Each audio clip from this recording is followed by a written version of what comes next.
I think a lot of times when we talk about different industries, Hmm. regardless of the industries, we tend to lump it all into one thing. And in a lot of ways, healthcare is very similar to that. And I'm not talking about healthcare architecture, I'm talking about healthcare. Yes. Uh, it's very similar to that. And I will say, though, that as a healthcare architect, you want to think about this and look at this both at the micro level and the macro level, right? And let me start off by sort of talking about Florida specifically. I think a lot of times when it comes to healthcare in Florida as an industry, uh, the design and construction industry tends to think of healthcare as having been traditionally a safe haven for the economy and what's happening in the economy and throughout the country. In a lot of ways, that's always been true, and healthcare has been an industry that has been remarkably resilient and strong in Florida. Um, but as I mentioned, there are regional differences. And if I think about what the market is doing in the South, and I will lump in Florida in that market, I will lump in Texas in that market, and Lawrence Group, for example, has offices in both of these Hmm. markets. That is significantly different than what's going on in the central United States, the mid Atlantic, the west central United States. So, regionally, there are differences in the market. And I saw that firsthand in St. Louis, where we happen to have our headquarters for the Lawrence Group. And although it's a very robust market in terms of historically what's happened there, with the growth of different major healthcare systems there, there are limiting factors related to these markets, and and that has to do to some extent with the strength of the economies within these markets. It also has to do with immigration and sort of move people moving from one place to another, and if we think about Florida specifically.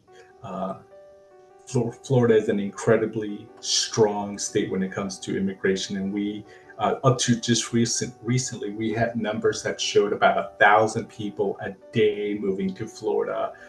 Texas is another market that's incredibly strong. So you begin to think about healthcare and what is going on in healthcare, and those systems that tend to be doing better than other systems, and you begin to look at these and think about what some of the major reasons for that, those things are. And in some cases it has to do with the strength of the regional market. I think in that article that you're talking about, I also talked a little bit about the difference in the sizes of You the did. system. Hmm. So we think about much larger systems, systems that have healthcare systems that have 10 plus hospitals versus mid-sized systems that have between 5 and 7 hospitals, small systems and rural hospitals that might have anywhere between 1 and 3 hospitals, or less than three. And those are all being affected differently. And if you think about the much larger systems, those systems that have 7, 10 hospitals, 10 plus hospitals, there's a certain economy of scale with being of that size, which is on the business side is incredibly helpful, right? So if you think about the procurement of resources, supply chain related issues, the ability to partner with other large groups to try to influence costs and try to get the best pricing, whether it's for materials or for medications, whatever the case might be, as a much larger system, you do have that advantage over smaller systems. So going back to your original question, it's very clear that there are regional differences in how well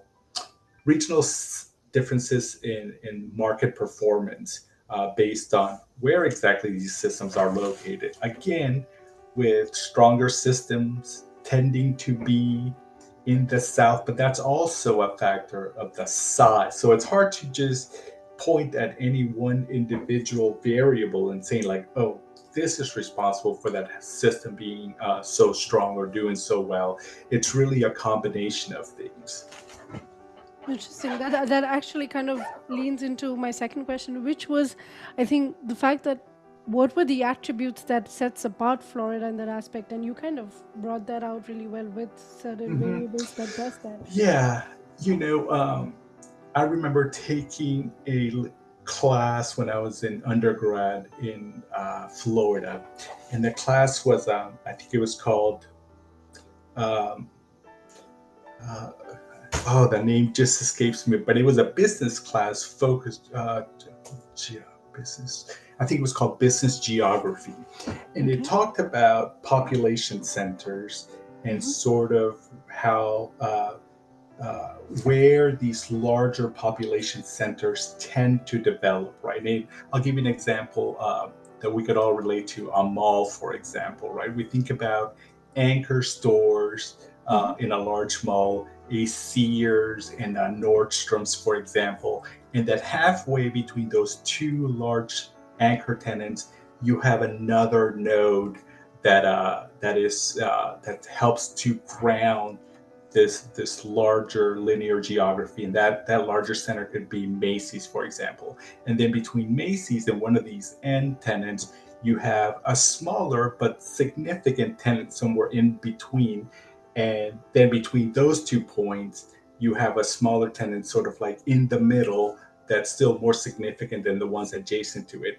And if I think about the Florida market, you have, and how it's developed in terms of different metropolises, uh, we we see the exact same thing. So you think about, Jacksonville and Miami, and sort of the Central Florida market, how that's developed between these two nodes. And if I think about Orlando and Tampa as being two large nodes, then I tend to think about areas like Lakeland and that entire I-4 corridor, that is a series of smaller nodes that develop within these larger nodes.